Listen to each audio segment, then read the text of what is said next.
Hoje nós vamos falar um pouquinho a respeito do seminário de finanças. É uma matéria que a gente ia dar de forma presencial com um pouquinho mais de tempo, mas nós vamos tentar dar uma organizada aqui e fazer caber nesses 30 minutos que a gente tem pela frente, né? Primeira coisa que eu queria dizer é que eu louvo muito a Deus pelo que Deus fez por nós. Eu me lembrei de José, quando Deus deu aquele sonho a Faraó, e José o interpretou, e porque ele interpretou aquele sonho, o Egito foi um celeiro de bênção para o povo egípcio e para todas as nações vizinhas que puderam se socorrer ali daquele lugar, porque Deus avisou previamente e preparou aquele povo para um tempo difícil que estava por vir, né? Durante essa semana nós fizemos contato com várias pessoas da igreja, nossos obreiros, nossos pastores e algumas pessoas até mais simples lá da igreja. Entramos em contato e foi muito interessante a gente ouvir o seguinte: pastor, nós colocamos em prática o que ouvimos no seminário de finanças. Quase todos responderam a mesma coisa que o pastor Elano: nós temos reserva, nós temos margem, né? Eu fiquei tão grata a Deus por isso, porque se Deus não tivesse nos preparado e esse momento tivesse pegado a muitos de surpresa, quanto sofrimento um pai de família nesse momento tem, né? De pensar assim: eu não tenho reserva nenhuma, eu não tenho do que me socorrer para ajudar meus filhos, para ajudar minha família, para sustentar minha casa agora, nesse momento, né, tão incerto. Mas graças a Deus, né, nós sabemos que podemos confiar na provisão divina, mas também não fomos descuidados com a provisão que Deus nos mandou. Praticamente todo mundo disse a mesma coisa: nós temos margem, temos reserva. Nós vamos falar um pouquinho a respeito desse assunto.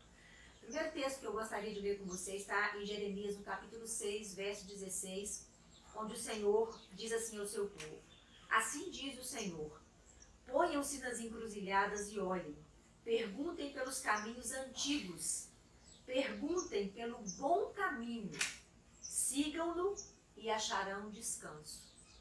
Então, o Senhor estava falando com o povo de Israel que havia um caminho bom, um caminho perfeito, que Ele havia estabelecido para o seu povo.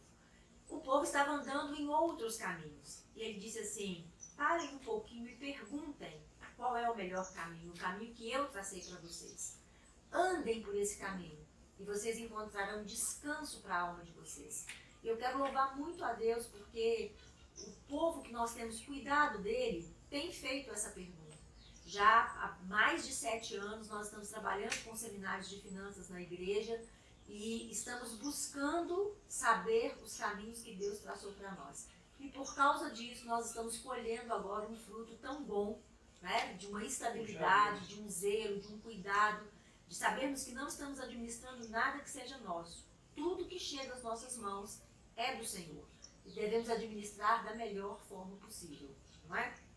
Então, às vezes quando a gente recebe pessoas novas, quando vamos trabalhar com algumas pessoas que estão em dificuldade financeira, a gente sempre pergunta: como é que você acha que isso aconteceu? Por que é que você entrou nessa situação? E praticamente todas as pessoas dizem assim: eu acho que eu não estou ganhando o suficiente, eu acho que eu preciso arrumar um turno extra, que eu preciso fazer algo mais, que eu tenho que talvez pegar um outro serviço, porque o que eu ganho não é suficiente. E o que a gente observa? Que às vezes aquela pessoa vai em busca de um outro trabalho. Às vezes aquela pessoa ela muda para um outro país. Às vezes ela vai em busca de ganhar mais. Mas o que a gente observa é que a grande questão não é quanto a gente ganha, mas a forma como a gente administra aquilo que chega às nossas mãos.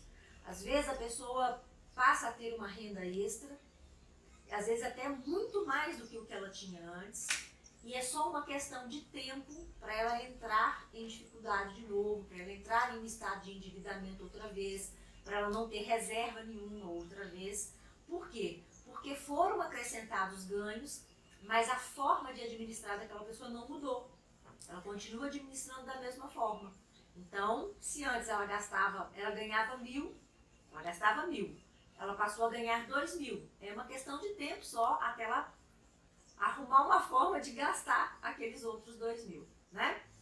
Então, tem um pastor, o pastor Craig Hill, ele cita uma pesquisa que o Robert Kiyosaki fez, e ele disse que foram oferecidas a 100 pessoas uma porção a mais. Então, vamos dizer, de 10 mil reais, e era feita a seguinte pergunta: você acha que se você ganhar esse valor, você consegue colocar a sua vida em ordem e deslanchar? E as pessoas diziam, claro, se esse valor entrar, eu boto tudo em ordem e não entro mais nessa situação. Mas essas pessoas tinham que se comprometer a 1 ano depois de voltar e relatar o que aconteceu com aqueles 10 mil depois de 1 ano. E, para surpresa não, né? Quem lida com números sabe que isso acontece. 80% das pessoas que participaram da pesquisa, 1 ano depois, estavam endividadas novamente. 16% pegaram aqueles 10 mil e colocaram apenas numa caderneta de poupança ou numa forma de aplicação, ou seja, aquele dinheiro não tinha feito nenhuma diferença. Estava ali apenas corrigido monetariamente. E apenas 4% daquelas pessoas fez com que aquele dinheiro realmente fizesse com que elas saíssem do estado de endividamento e ainda conseguiram multiplicar aquele valor que chegou às mãos delas. E nós, no meio cristão, nós temos um ensinamento muito parcial sobre finanças. As igrejas, elas são muito boas em falar a respeito de dízimo, a falar a respeito de oferta, o que está certíssimo, né? Ninguém deve roubar a Deus tocando nos dízimos e nas ofertas. Mas nós percebemos que a maioria das igrejas, elas param aí sobre esse assunto. Elas não aprofundam nada mais do que isso, e a única coisa que elas tratam é a respeito disso. E o apóstolo Paulo, na carta que ele escreve aos Romanos, no capítulo 14, 23, ele diz assim, que nós queremos andar, que tudo que não provém da fé é pecado. E por que eu estou dizendo isso? Porque nós precisamos andar em fé nas nossas finanças. E o que significa andar em fé? Lá em João, capítulo 4, versículos 23 e 24, Jesus, quando está conversando com aquela mulher samaritana, ele fala com aquela mulher que Deus estava procurando verdadeiros adoradores. Pessoas que o adorassem em espírito e em verdade. Andar em fé é andar em espírito e em verdade. Mas o que quer dizer andar em espírito e em verdade? Andar em espírito é ser movido por fé. É pedir a Deus que traga à existência aquelas coisas que ainda não existem aqui nessa terra. É trazer do mundo espiritual algo para se concretizar aqui nessa terra. E nós precisamos andar em espírito. Porque existem coisas que elas não estão ao nosso alcance. Elas não podem ser feitas com a força do nosso braço. O pastor estava aqui testemunhando a respeito da volta do Henrique para casa, que Deus simplesmente criou para ele um lugar para que ele pudesse voltar dentro daquela aeronave, um lugar que não existia. E Deus chamou a existência. Isso é algo que só Deus pode fazer por nós. Mas Jesus disse que nós não podemos andar somente em espírito. Nós temos também que andar em verdade. E o que é andar em verdade? O lado da verdade é a obediência a princípios, regras e leis que não podem ser desobedecidos, como a lei da gravidade, por exemplo. Se você sobe num prédio alto e diz assim, não, eu sou uma pessoa de fé e eu vou me atirar daqui, eu tenho certeza que nada de mal vai me acontecer. Ora, o próprio Deus estabeleceu uma lei chamada lei da gravidade. Se você se joga de lá, o que vai acontecer? Daqui a pouco você está esborrachado no chão, está machucado. E o que a gente percebe é que muitas vezes nós, sacerdotes de uma igreja, digamos assim, pastores e outros líderes, nós estimulamos muito as pessoas a desenvolver o lado do espírito, mas temos cuidado pouco do lado da verdade. Então, às vezes a pessoa chega e diz, olha, eu tenho um problema, eu tenho uma dor no meu casamento, eu tenho uma dor no meu relacionamento com os meus filhos, eu tenho um problema nas minhas finanças, e a gente diz, nós vamos orar por você. E a gente ora e muitas vezes os milagres de Deus acontecem. Só que se nós não trabalharmos o lado da verdade, não ensinarmos as pessoas a administrarem bem cada área da sua vida, e essas pessoas não obedecerem às orientações que estão sendo dadas, o que vai acontecer? Ela vai sair dali, digamos, curada, vai receber um milagre e vai voltar para casa. Mas é só uma questão de tempo até ela voltar de novo, machucada outra vez. Por quê? Porque nós trabalhamos o lado do espírito, mas o lado da verdade não foi colocado em prática. Então, o que a gente observa é que muitos cristãos estão acreditando que eles podem desobedecer princípios, regras e leis e que de alguma forma sobrenatural, pela fé, tudo vai ficar bem. E isso não é verdade, né? Então a gente observa que algumas pessoas, elas ficam inclusive entristecidas com Deus, porque elas pensam assim, que Deus é culpado delas estarem naquela situação. Nós estamos vivendo agora um momento dificílimo na saúde do mundo todo, né? E alguns estão atribuindo essa situação a Deus, dizendo, Deus está fazendo isso. Eu não quero entrar em polêmica. Eu acredito que Deus aproveita momentos como esse para poder falar conosco. Mas acredito que isso é fruto da nossa desobediência, do nosso descuido, da nossa falta de zelo, da nossa quebra de princípios. Por isso nós estamos vivendo esses tempos aqui. Né? Acredito que Deus vai transformar essa maldição em uma grande bênção para aqueles que pararem para ouvir a sua voz. Porque existem muitas pessoas, inclusive, que passam pelo vale da sombra da morte e ficam nele. Muitas pessoas encontraram um deserto pela frente e nunca saíram dele. Morreram lá. Outros passam pelo deserto e saem de lá muito mais fortalecidos, muito mais fortificados, muito mais cheios de fé, de esperança, de alegria, né? E eu espero em Deus que nós saiamos assim. Nós vamos colocar em prática o lado espiritual da coisa, nós vamos precisar pedir a Deus mesmo a misericórdia e o mover sobrenatural dele sobre nós, mas nós vamos precisar lavar as mãos, nós vamos precisar cuidar da nossa alimentação, nós vamos precisar ventilar o ambiente. Essa é a verdade. Né? Nós vamos precisar não desperdiçar, nós vamos precisar ter cuidado com as coisas que a gente ingere nesse momento. Podemos sair muito mais fortalecidos, mas alguns podem ficar pelo meio do caminho, porque às vezes oram, mas não observam as leis, as regras, as orientações. Então nós precisamos andar sobre esses dois pilares. Né? Pois bem, nós queremos tratar as nossas ovelhas sobre os dois pilares, espírito e verdade.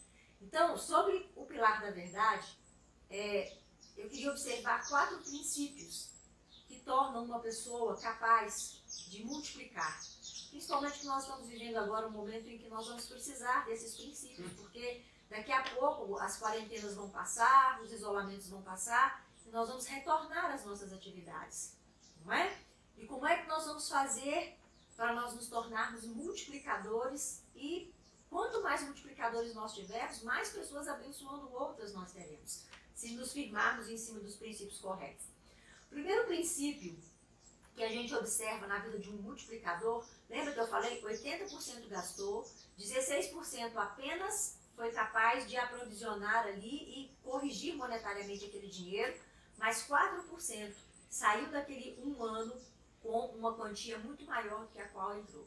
Então, o que torna uma pessoa apta a multiplicar segundo os princípios da palavra de Deus? O primeiro princípio é que os multiplicadores, eles não estão focados em ganhar dinheiro.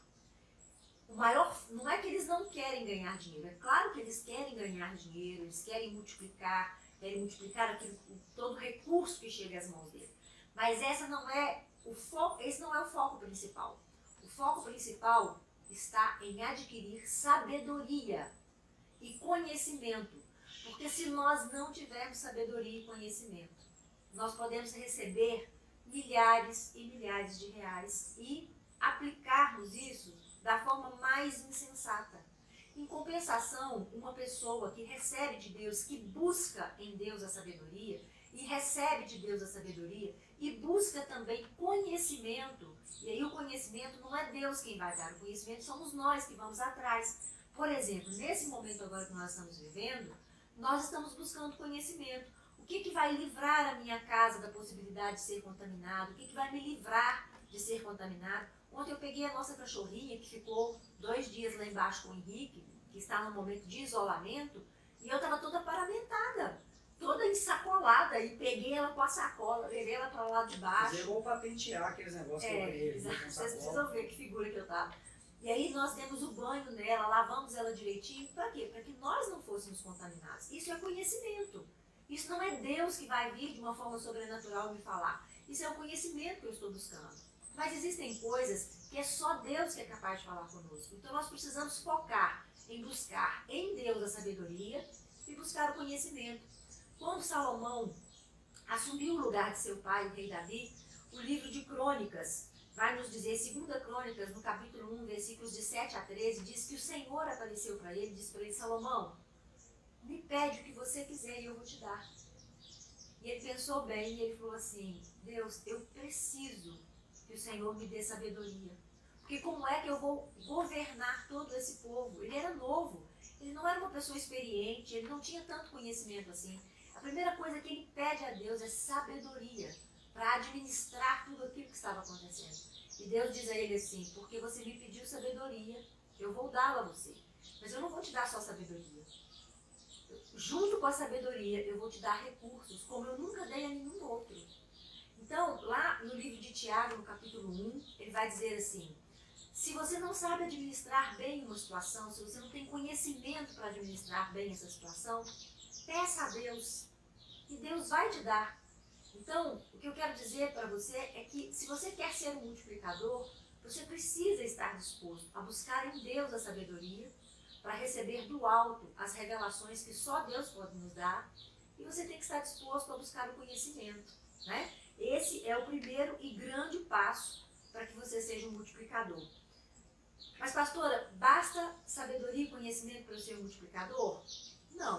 Nós precisamos entender que não importa com quanto a gente começa, Deus vai aumentar os nossos recursos à medida em que nós vamos aprendendo a administrá-los adequadamente. Eu não posso colocar na mão de uma criança algo de valor muito alto. Né? À medida em que essa criança vai crescendo, se tornando uma adolescente, vamos pegar, por exemplo, um celular. Ninguém põe na mão de uma criança de 2, 3 anos um iPhone 11. Né? Você pode até deixar um celularzinho, aquele que já está quebrado, aquele que já foi usado e tal. Quando é que nossos filhos estão aptos a ganhar algo que tem um valor maior? Quando eles já são capazes de cuidar daquilo. Então, em Lucas 16, versículo 10, o Senhor Jesus diz assim: aquele que é fiel no pouco, também é fiel no muito.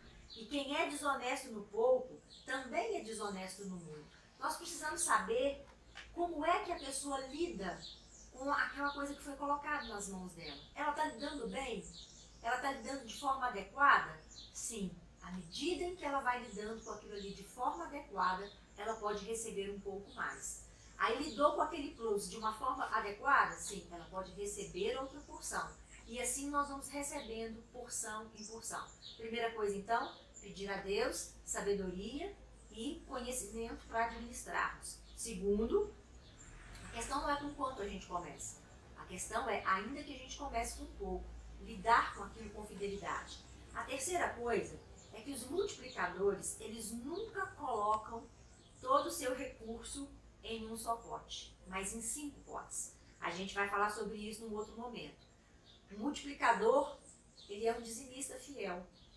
Isso não é uma questão de discussão mais na vida dele. Ele já entendeu, ele trabalha debaixo dos princípios da palavra de Deus.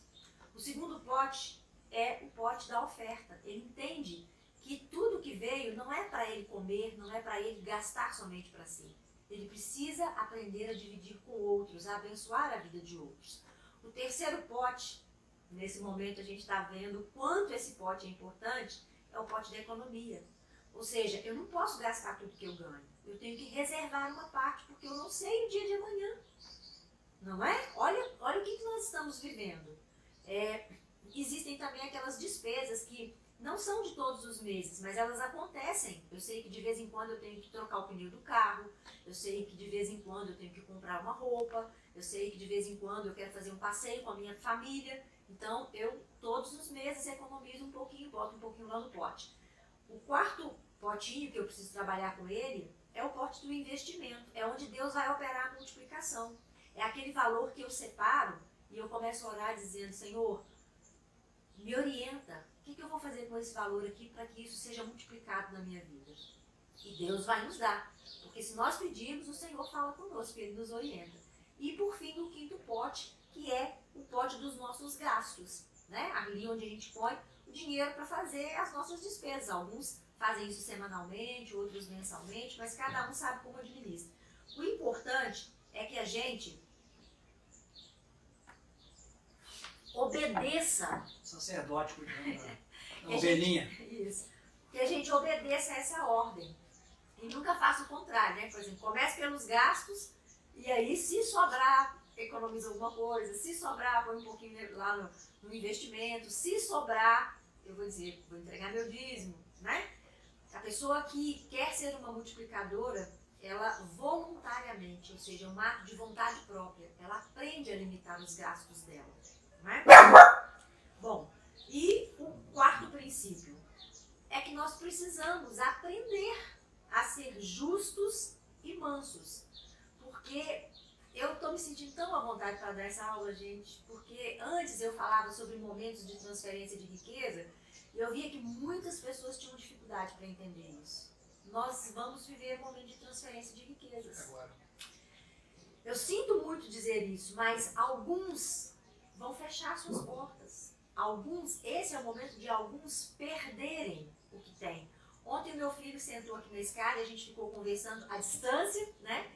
E ele leu para mim uma matéria de um jornal econômico e estava dizendo que os dois homens mais ricos dos Estados Unidos e quem sabe do mundo, né? Que são Bill Gates e Warren Buffett, tinham perdido, nesse momento agora de crise, em torno de 57 bilhões de dólares.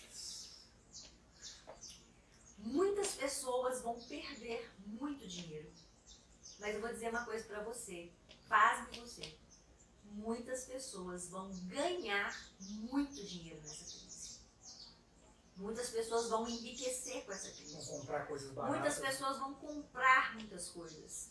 E a Bíblia relata sobre isso. Em Provérbios 13, 22, a Bíblia diz assim: o homem de bem deixa uma herança para os filhos dos seus filhos. Mas ele diz assim: mas a riqueza do ímpio é depositada para o justo. Ou seja, tem um momento em que Deus tira a riqueza do ímpio e põe na mão da riqueza, essa riqueza na mão de um justo. E aí você pode estar pensando assim: poxa, então agora é o meu momento. Porque a Bíblia diz que eu sou um justo, que eu fui lavado, fui justificado, fui remido pelo sangue de Jesus. Então agora é o momento de eu fazer a minha festa. E muitas vezes nas igrejas a gente ouve isso, né? Deus vai tirar do ímpio, vai botar na sua mão, Deus vai trazer, esse é o seu momento, é o momento da sua vitória e tal. Mas esse conceito de impiedade e de justiça, ele está relacionado à salvação, ao plano redentor de Cristo por nós. Ou seja, o Senhor pagou um preço na cruz por nós, nós saímos do estado de pecado e agora fomos justificados por Cristo. Fomos capacitados para a salvação. Realmente tem toda a razão quem diz que nós estávamos antes na injustiça e agora nos tornamos justos. Estávamos antes na impiedade e agora não somos mais ímpios aos olhos de Deus.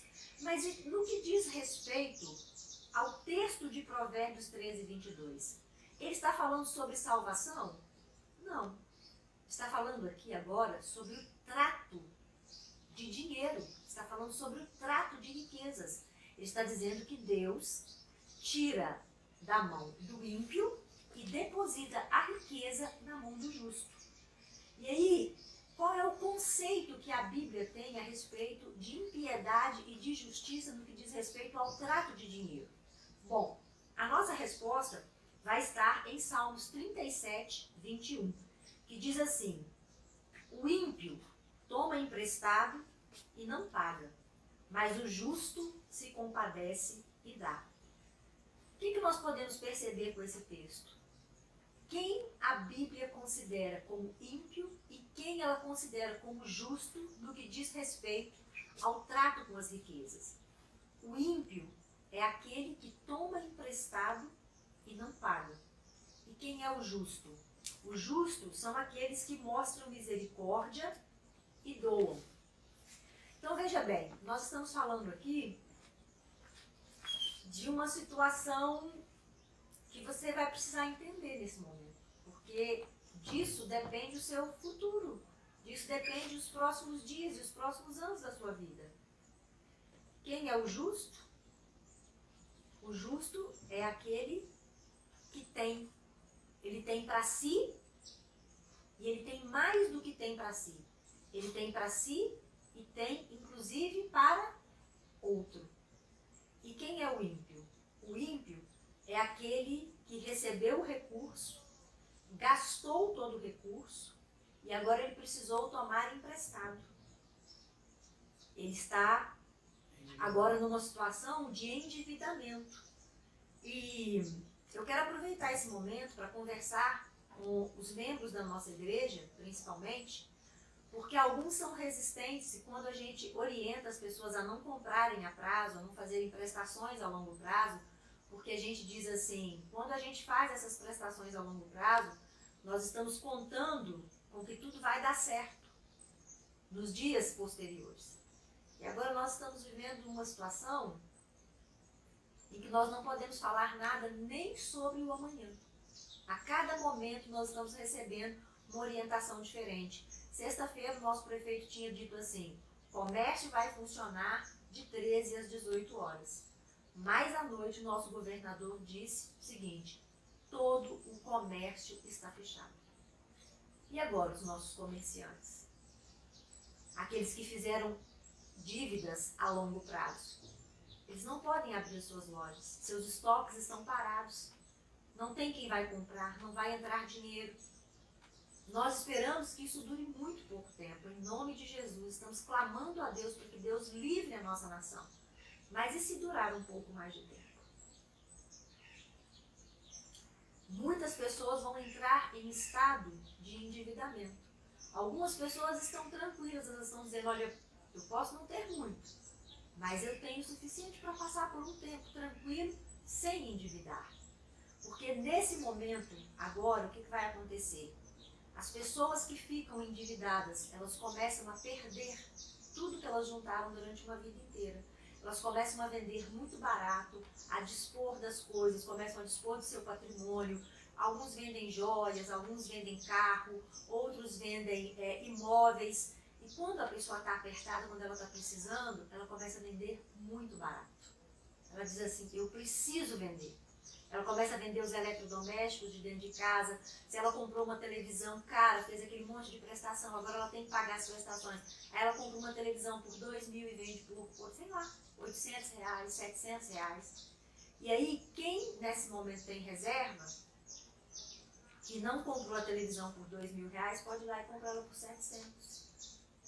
Às vezes a pessoa vem na porta e o outro diz, olha, eu nem estou precisando. Ele diz, mas por favor, me compra esse carro aí. Vamos dizer, o carro vale 40 mil, ele está vendendo por 20. Entende? Então, esse é um momento de transferência de riqueza. E quem não tem nenhuma reserva, quem não teve o cuidado de armazenar um pouco, vai estar do lado da impiedade. E o outro, às vezes, essa pessoa nem conhece Jesus, ela nem ama Jesus, ela nem se importa com as coisas espirituais, mas por incrível que pareça, ela obedece a esse princípio. Ela, muitas vezes, vai adquirir a riqueza que alguém que ama Jesus, que faz parte da igreja, que é um obreiro da igreja, que pode ser um pastor da igreja, mas não obedeceu esse princípio, o pastor vai perder e vai entregar na mão daquele que tem margem, né? E por falar em margem, Jesus vai dizer que bem-aventurados os mansos, porque eles herdarão a terra. Então, quem é o manso? O manso é aquele que não gasta tudo que ele tem. Então, por exemplo, você tem uma boa saúde agora. E aí você está pensando o seguinte, eu vou para a rua, não me importa se eu for contaminado, porque como eu tenho uma boa saúde, eu posso sair dessa situação muito bem e tal. Deixa eu te dar um aviso, não faz isso não. Não gaste as suas margens não. Pode ser que você seja surpreendido até por uma outra enfermidade e você tenha consumido a sua margem. Agora é o momento de nós pensarmos o seguinte, tudo aquilo que nós temos, nós devemos gastar com parcimônia, com cuidado, não extrapolar em nada. Eu estou vendo algumas pessoas postarem vídeos, engraçadíssimos inclusive, né? de pessoas magrinhas e abrem a geladeira, tá magrinho, aí coloca assim, depois da quarentena aparece aquela pessoa toda cheiona e tudo mais.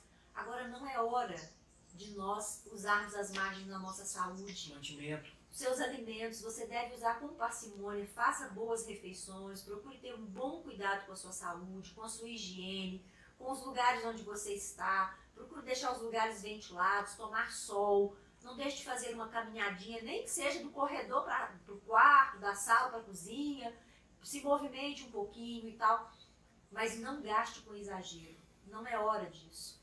A pessoa que tem margem é aquela pessoa que ela tem isso aqui de recurso, ó.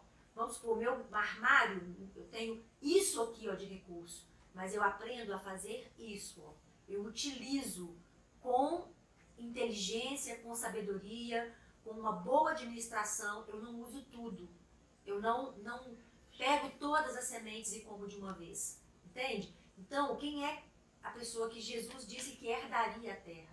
Aquela que aprende a administrar a força, a capacidade que tem, né? Nós vamos ver, por exemplo, o bom samaritano, no texto que está em Lucas, no capítulo 10, dos versículos 30 a 35, conta a história de um homem que foi surpreendido numa situação onde ele viu uma pessoa doente, caída, e esse homem estava ferido.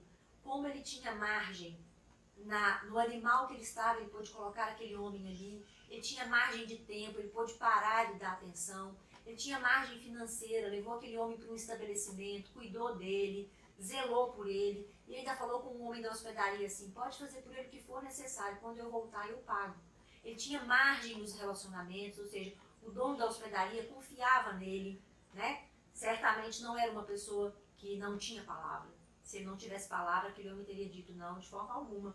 Eu não vou gastar aqui com esse rapaz, porque sei lá se você vai voltar, se você vai me pagar. Então, veja, é uma pessoa que tem margens. E a gente observa Jesus dizendo para o povo assim, num determinado momento, ele falou assim, olha, vinde a mim, todos vocês que estão cansados e sobrecarregados. Está lá em Mateus 11, 28 a 30. Não sei qual é a situação que você está. Quem sabe você foi surpreendido por essa crise. Quem sabe você está aí na sua casa pensando, meu Deus, o que vai ser de mim amanhã? Né? O que vai ser da minha família? Eu quero te dizer que existem inúmeras pessoas que tiveram cuidado, tiveram zelo, administraram bem os seus recursos e hoje, eu posso dizer, eu não posso falar em nome de muitas pessoas, eu posso falar em nome em nome do meu marido, né, da minha casa, e em nome do meu rebanho, das minhas ovelhas. Muitos de nós aprovisionou, guardou. E se você estiver nessa situação pensando o que vai ser de mim amanhã, eu quero te dizer para você entrar em contato conosco. Amém. Nós vamos... Como igreja nós nos uniremos, né? Exatamente. Nós Amém. vamos ajudar uns aos outros. Nós vamos colocar em prática aquilo que nós estamos aprendendo ao longo desses anos. Eu acredito que Deus não nos ensinou isso à toa, não falou isso conosco à toa, não abasteceu os nossos celeiros à toa. É claro que nós não podemos salvar a humanidade, não tem jeito, né? Todos nós vamos ter que fazer uma parte para ajudar. Mas eu quero dizer que nós podemos ajudar sim, principalmente aqueles que são mais próximos, aqueles que estão ligados aqui conosco, né? Vamos fazer todo o possível para poder ajudar. E eu quero dizer para você também que está aí olhando para o seu armáriozinho ali onde você guarda as suas coisas, quem sabe pensando no seu negócio, pensando lá na sua loja, dizendo assim, meu Deus, o que será de mim? Bom, nós andamos durante esses últimos anos sobre a perna da verdade. Agora nós vamos precisar colocar muito em prática o lado do Espírito. Nós vamos precisar de uma confiança no sobrenatural, naquilo que só Deus pode fazer por nós. Eu posso jogar álcool em gel para essa casa toda, posso tentar desinfetar todas as coisas e tudo mais. Mas a nossa vida está nas mãos de Deus. Nossa confiança está no Senhor. E o Senhor disse assim, lançai sobre mim as vossas cargas, porque eu tenho cuidado de vós. Amém.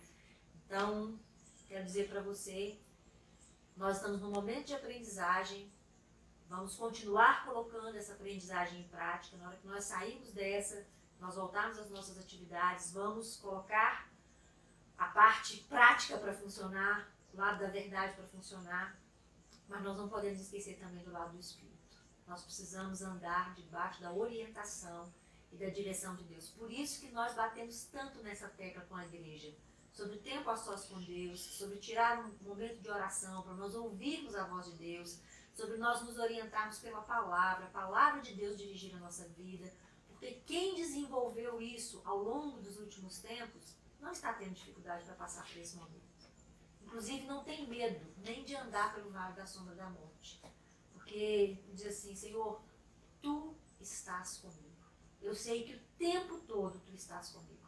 E ainda que algumas perdas aconteçam ao nosso redor, quem sabe talvez até na nossa família, a gente não sabe. A gente aprende a lidar e a saber que a morte não é para nós mais um inimigo.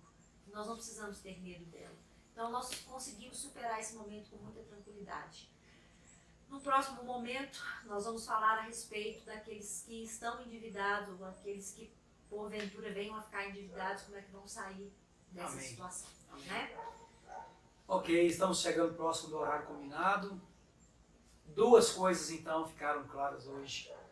O sacerdócio do homem, totalmente viável porque o sacrifício já foi feito.